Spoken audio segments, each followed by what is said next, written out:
everybody. This is Lynne, and I got a question in my inbox, and I actually had a conversation with another wife about this very same subject, and so I wanted to give a response. So like it, share it. Hey everybody, I don't have my glasses on, so I can't really see the names as they're popping up. I'm driving. But I wanted to address this issue about husbands having female BFFs, and is it okay? How do you handle it? You know, what do you do? So thanks for the likes, thanks for the shares, thanks for the hearts. Again, I won't be able to do the name shout outs, but this is a very serious issue. Several people have questions, several people have concerns. So I want to start with, did the BFF exist? Because there are several different variables that come into play with a situation like this. So was that his BFF before you married him? Because I want to just deal with this. Sometimes the insecurity comes as a result of the unclean motives of the wife. When you have stuff going on with you where you already knew that what we do to get a man is what we do to keep him in most instances. And so I don't have a problem with my husband having a female BFF, but then my husband doesn't do shady stuff. He's not like somebody that goes missing or whatever. And we kind of judge that by comfortability, because I'm a social butterfly. Everybody knows that. I have all my male friends are fine. Those that are single and are married that I'm like really close to or crazy about, they're attractive. And so my husband could not be jealous and insecure and us have peace in our marriage without me making some adjustments. So if he becomes uncomfortable with the amount of time I spend with somebody or the amount of attention that I give a guy, he'll say to me, Lynn, I'm not comfortable, and vice versa. And so I make the adjustment. Like, he doesn't have to explain why. Because since he's not a brawler, he's not naturally insecure and all that stuff, whenever he says, I'm not comfortable, or I think he's attracted to you, or I think maybe you're feeling him too much, or whatever, I just make the adjustment and shut it down. Now, that's an agreement we had coming into our marriage. He can have female friends, I can have female friends, male friends. However, neither infidelity is not an option. You know when you have sexual chemistry or attraction with somebody when you're dealing. And so those of you, if you endured it knowing you weren't comfortable prior to getting married or getting engaged, then there's some deception on the inside of you. You have pretended, being a pleaser of men, you pretended to be comfortable with something or okay. You presented yourself as something that you're not. And what we have to do is deal in integrity in order for God to bless it. If he's a man of God and he loves you and he's considerate and caring about your feelings, guess what? He's not going to let any other woman invade your personal space or go beyond your level of comfort, because the covenant of marriage is not with him and his best friend. The covenant of marriage is with him and you and him. But we got to deal with, did you lead him to believe you were okay with it? Because if you did, then the issue is not with him, the issue is with you. Now, there are those instances where you have heifers. I don't know a nice way to say it, but you have these females that pose as friends. They've been lovers from the past, or they have had this sort of on-again, off-again chemistry that they never got a chance to pursue before he met you or before he connected with you. There may be some validity to that. And so you got to dig a little bit into the history. And first, I wouldn't even advise or recommend you marry or connect in a love relationship with somebody you can't trust. Like, at the end of the day, I know when my husband is attracted to somebody. I know when my husband is feeling another girl. He knows when I'm attracted to another guy. We don't have to pretend about that, long as we're not cheating. If I'm feeling him, he'll say, are you attracted to him? And I'll say, yeah.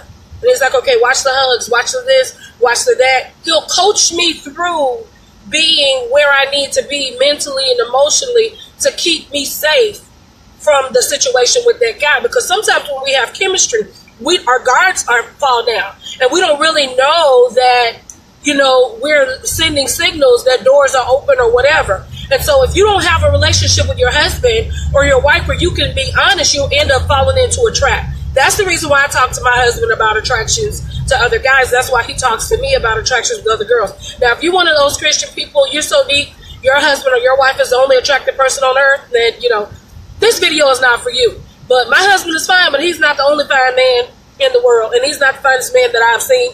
And I'm a good-looking woman, but I'm not the only fine girl, and I'm certainly not the most attractive woman he's seen or been with.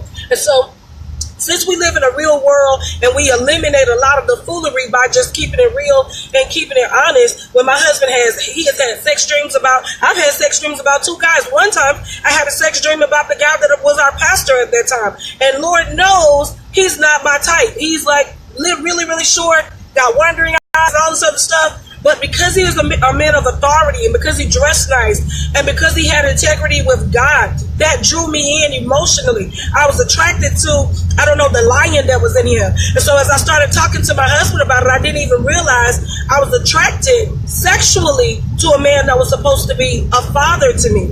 And so once my husband and I addressed it, it was like, wow. And then we went from there to the associate pastor, who I really had, that was my type, physical attraction, like the way he communicated, like the way he deal, saw us in a relationship. I was able to talk to my husband about it and say, hey, babe, I've had this dream, and it's not, see, a sex dream is something you can have when you've gone 2 days without having sex.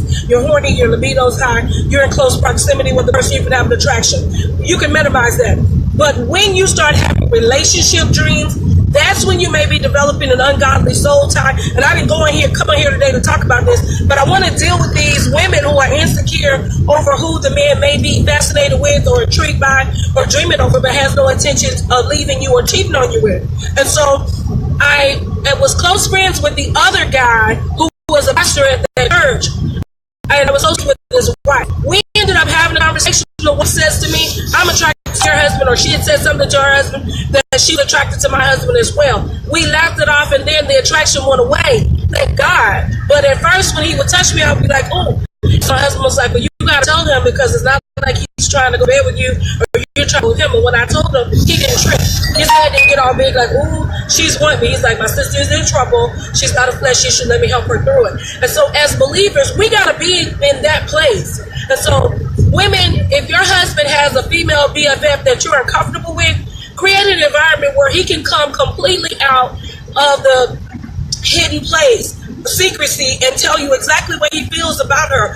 And don't trip if he's like, she's fine, she's sexy, she's fine, I thought about it, I tried, or I wanted to get with her, she didn't want me, or she wanted to get with me and I didn't get with her. Like, don't trip. Because what we tend to do as wives is we'll ask for the truth. When the man gives us the truth, then we can't handle it. We're flaking out. Now they can't be friends anymore. No, dude, you got to pick a side, boo-boo. And you got to, like, my husband and I, we're best friends. So, hold on, somebody's trying to talk to you.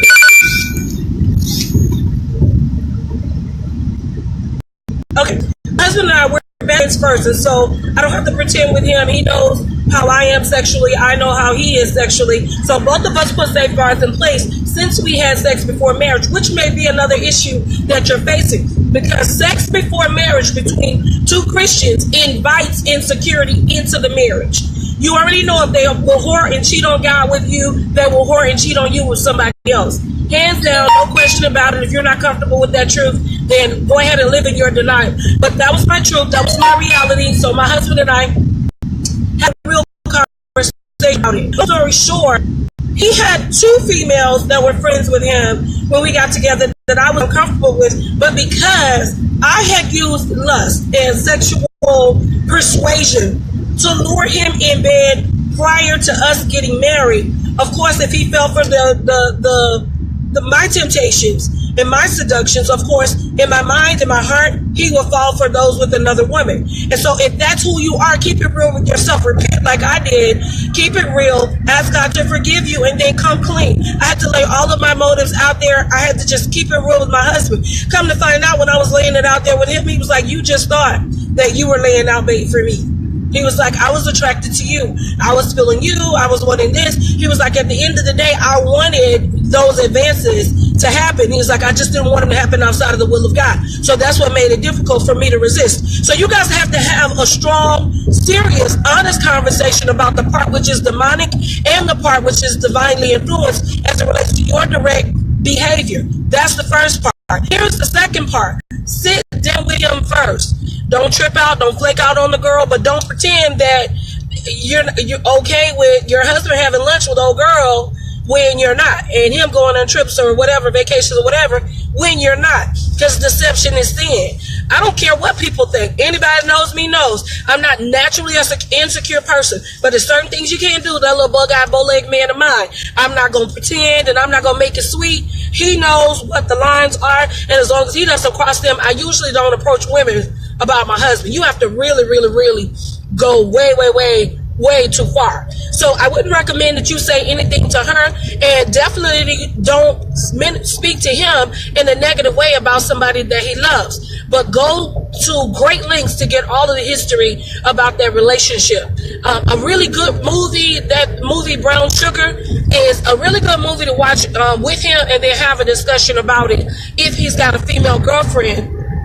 Because it's okay for him to be attracted to her. It's okay for her to be attracted to him. It's not okay for them to act on it. Now, there are those men who have these girls that ride for them. They love them. There's nothing romantic. It can happen. It is possible. And you've got to be open and honest with yourself.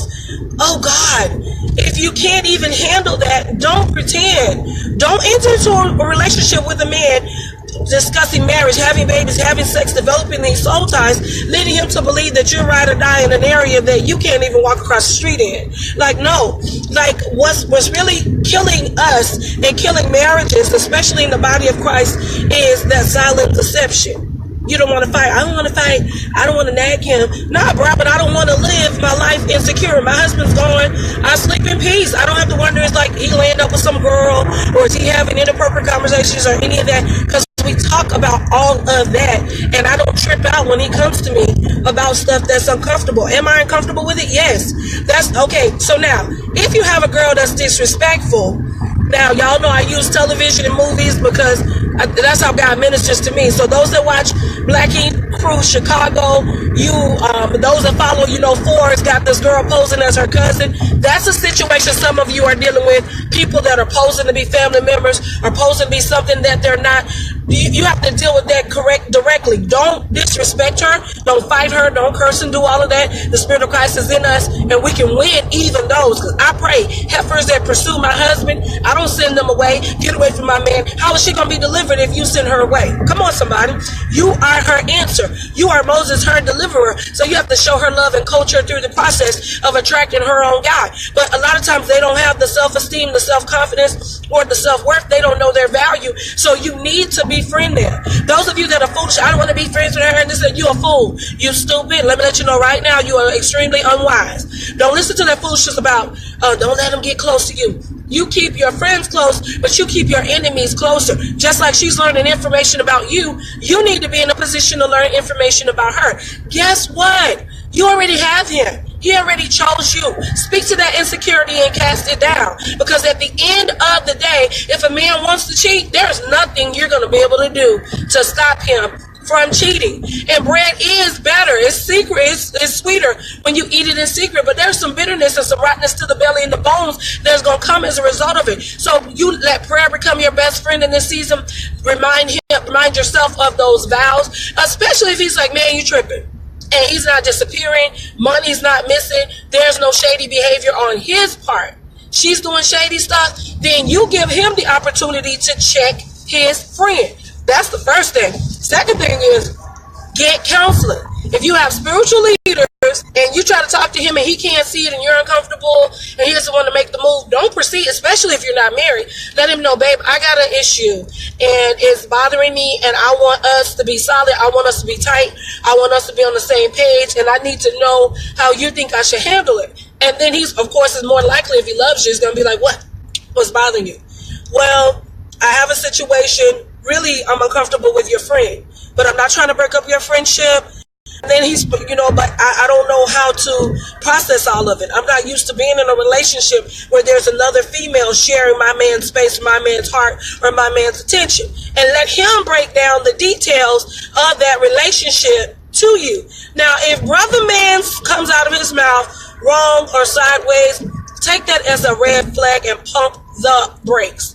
Because if he's defending her without placing you as a priority, there is a strong possibility that there may be something there for you to be concerned about. But if he's willing to place you as a priority and establish some game rules where you're comfortable, then meet with her and keep it real and say, look, girl, I'm not cool with this. I never did this before, but I love him. I trust him.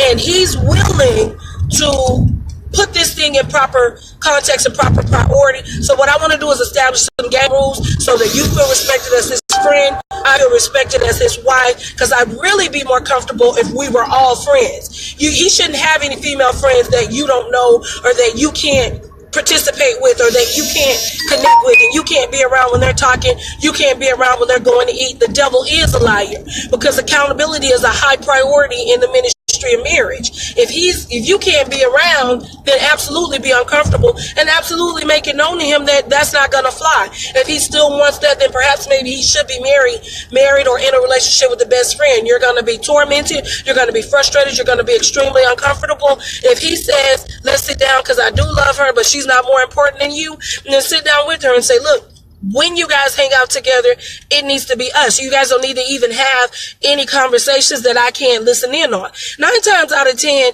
like my husband has a couple of relationships with females that they're closer to him than they are to me, but that's not at his behest. And so he doesn't have conversations with them. They're more comfortable talking to him, but he still won't have a conversation with them if I'm not there. He still won't discuss anything with them that I don't have access to. And so I have access to all of his passwords for all of his social media, for his phone. He has access to all of mine. We have nothing to hide. I talk to tons of guys. Guys are always in my inbox, even guys on social media, because I have a larger social media presence than my husband. So guys are always hitting on me or saying this or saying that. And so I think I handle it pretty well. But if he sees something that is repetitive or reoccurring, or he's not comfortable with how I'm handling something, then he'll tell me, this is what you say. And so, that's the nature of our relationship. Help meets, and men want, above all things, they want peace in the home. And so it's wisdom for you to talk to him instead of getting mad or assuming the worst. Now, if you hoard to get the man, then of course you're going to assume that every other woman in his life is a whore. If you ran schemes and games and whatever and tricks and you laid it out there, game recognizes game. And the women who say, I can't get along with women and I don't, do women, I just do men. No, you don't do yourself. You know the fallacy that's in you, the wickedness that's in your heart, the blackness that's in your communication style, and the lack of integrity, the areas where you lack integrity. So of course you're going to assume that the next girl is in that same spot. Tell you what, no, don't do that. Ask God to deliver you. Ask God to deliver you so that he can be glorified in what's going on, and you can actually learn to develop relationships, healthy relationships with females, because not all of these men are horse dogs and dogs, and not all of them are cheating. Some of them are just married to insecure women who started out. You are afraid another woman is going to be better at doing with him what you did to get him. And so let's deal with that. Don't blame her. It's not her fault, especially if she's attractive and he's not a dog or a whore.